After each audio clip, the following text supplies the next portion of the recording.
Hello dear student, কেমন আছো তোমরা সবাই? আশা করি ভালো আছো, আমিও ভালো আছি। আমি তোমাদের সুকান্ত স্যার চলে এসেছি জ্ঞানজ্যোতি কোচিংয়ের পক্ষ থেকে একটি নতুন ভিডিও ক্লাস নিয়ে। আজকে আমাদের আলোচ্য বিষয় হলো বিভিন্ন ধরনের গ্রামীণ বসতি। তো গ্রামীণ বসতির কিন্তু বিভিন্ন ভাগ রয়েছে, তার মধ্যে অন্যতম হচ্ছে গোষ্ঠীবদ্ধ, বিক্ষিপ্ত এবং দণ্ডাকৃতি। তো একে একে কিন্তু আমার পার্ট ওয়াইজ কিন্তু ভিডিওগুলো আসবে। আজকে আমি আলোচনা করব গোষ্ঠীবদ্ধ বসতি গড়ে ওঠার কারণ, তার বৈশিষ্ট্য, তার সুবিধা অসুবিধা, বিভিন্ন কিছু। এর পরের ভিডিওতে আসবে আমার বিক্ষিপ্ত বসতি, তার পরের ভিডিওতে আসবে দণ্ডাকৃতি বসতি। একেবারে কিন্তু চুলচেরা বিশ্লেষণ কিন্তু এই ভিডিওর মাধ্যমেই হবে। তো প্রথমে যেটা আছে আমাদের সেটি হচ্ছে গোষ্ঠীবদ্ধ বসতি। গোষ্ঠীবদ্ধ বসতি বলতে কি বোঝো? যখন মানুষ বিভিন্ন আর্থিক কারণে বা বিভিন্ন সামাজিক কারণে বা অন্যান্য কারণে যখন গ্রামীণ বসতিগুলো তারা একত্রে বা একসঙ্গে বসবাস করে, বা গ্রামের মানুষরা অনেকটা একসঙ্গে বসবাস করতে যায় বিভিন্ন সুযোগ সুবিধাকে পাওয়ার জন্য, সেই ধরনের বসতিকে আমরা বলবো গোষ্ঠীবদ্ধ বসতি। এই গোষ্ঠীবদ্ধ বসতি কিন্তু তৈরি হওয়ার পেছনে অনেকগুলো সুযোগ বা সুবিধা রয়েছে। কিরকম সুযোগ সুবিধা রয়েছে? গোষ্ঠীবদ্ধ বসতি তৈরি হলে কিন্তু সেখানে সামাজিক নিরাপত্তা থেকে শুরু করে সেখানে কিন্তু আরো অন্যান্য বাড়িঘরগুলো যেরকম পাশাপাশি থাকে, যার জন্য কিন্তু সেখানে তাদের মধ্যে একটা সুসম্পর্ক কিন্তু ঠিকঠাক থাকে। তারপরে দেখা যায় সেখানে কিন্তু নিরাপত্তার পরিমাণটা অনেকটা বেশি।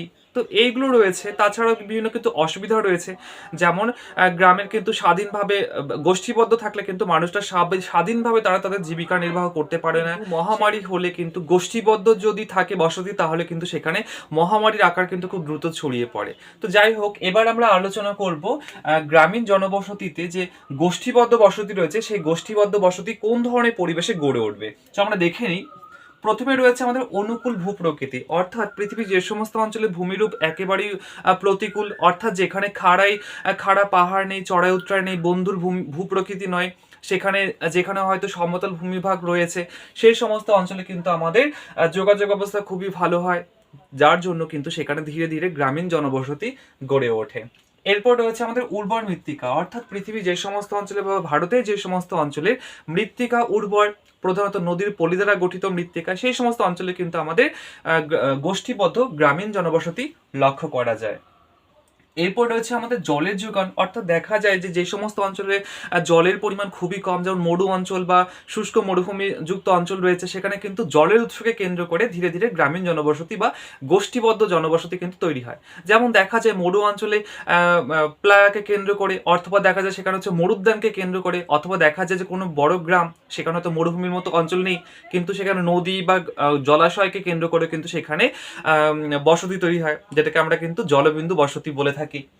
এরপর রয়েছে আমাদের খনিজ উৎপাদন, অর্থাৎ দেখা যায় যে যে সমস্ত অঞ্চলে কৃষিকাজে একেবারে অনুর্বর, সেখানেও তো বসতি তৈরি হয়। তো খনিজ সম্পদ যেখানে রয়েছে সেখানে কিন্তু খনিজ সম্পদকে কেন্দ্র করে ধীরে ধীরে বসতির পরিমাণ বাড়তে থাকে, আর যার কারণে কিন্তু সেখানে ধীরে ধীরে গ্রামীণ যে বসতি রয়েছে তার মধ্যে গোষ্ঠীবদ্ধ জনবসতি কিন্তু গড়ে ওঠে।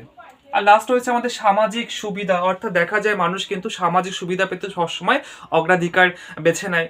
তো যেখানে সামাজিক নিরাপত্তা বেশি, যেখানে চুরির ভয় নেই, যেখানে হচ্ছে বাড়িঘর করে মানুষের বিভিন্ন সুযোগ সুবিধা পাওয়া যাবে, আর্থিক দিক থেকে মানুষ অনেকটা লাভবান হবে, যেখানে বাড়িঘর করে মানুষ অনেকটা মানসিক শান্তি পাবে, যার জন্য কিন্তু মানুষ বিভিন্ন সুযোগ সুবিধাকে মাথায় রেখে কিন্তু গোষ্ঠীবদ্ধ বসতি তৈরি করে। তো গোষ্ঠীবদ্ধ বসতির যে চিত্রটা সেটা কিন্তু এরকম হতে পারে যে এইভাবে রাস্তা চলে যায়, আর একত্রে কিন্তু অনেকগুলো বাড়ি তৈরি হয়। এই বাড়িগুলোর মধ্যে কিন্তু যোগাযোগ কিন্তু খুবই সুন্দর হয়, প্রত্যেকটা মানুষ প্রত্যেকটা মানুষকে চেনে। তাছাড়াও কিন্তু এখানকার প্রত্যেকটা মানুষ কিন্তু অন্য একটি মানুষের বিপদে কিন্তু তারা সবসময় সহায়তা করে। তো এই ছিল আজকে আমার গোষ্ঠীবদ্ধ বসতির গড়ে ওঠার কারণ। এরপরে ভিডিওতে আমরা নিয়ে আসবো বিক্ষিপ্ত এবং দণ্ডাকৃতি বসতি গড়ে ওঠার বিভিন্ন কারণ বা তার সুবিধা বা কি অসুবিধা কি।